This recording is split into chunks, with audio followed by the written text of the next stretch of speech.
Tara guys, samahan niyo ako. Gagawa tayo ng bananas brownies. Yan ang ating finished product guys. Nakita niyo naman ang sarap niya. Naubos nga agad ng mga anak ko.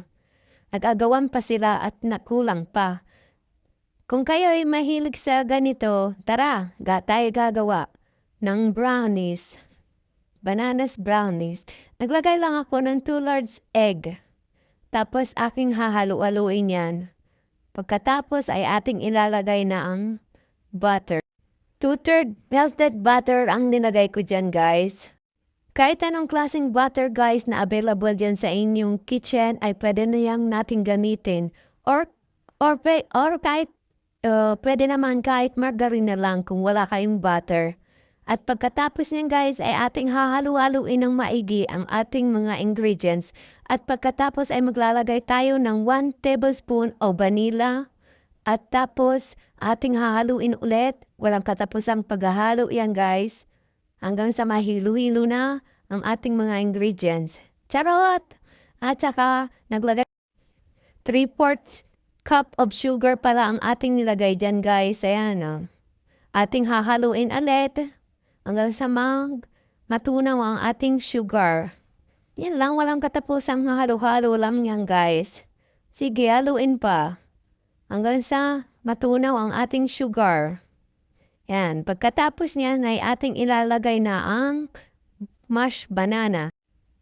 Ating hahaluin ulit hanggang sa mag-well combine na sila guys.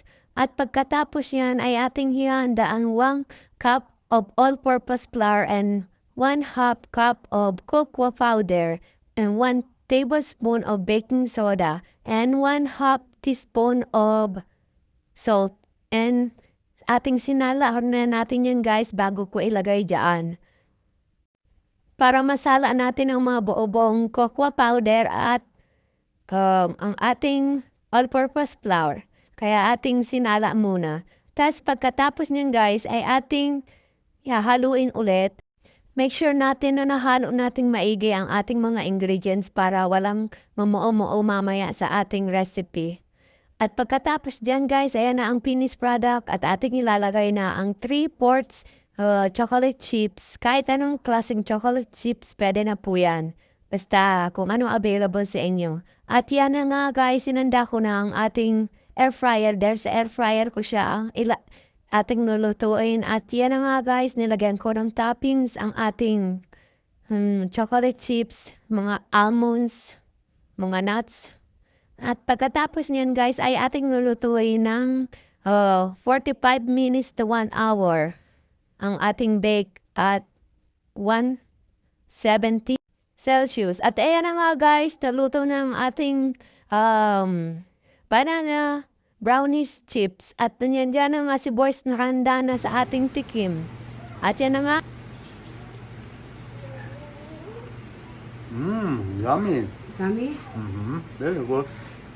Kung nagustuhan nyo ang ating video at recipe ngayon ay pakipollow and maraming salamat sa panonood. Thank you very much.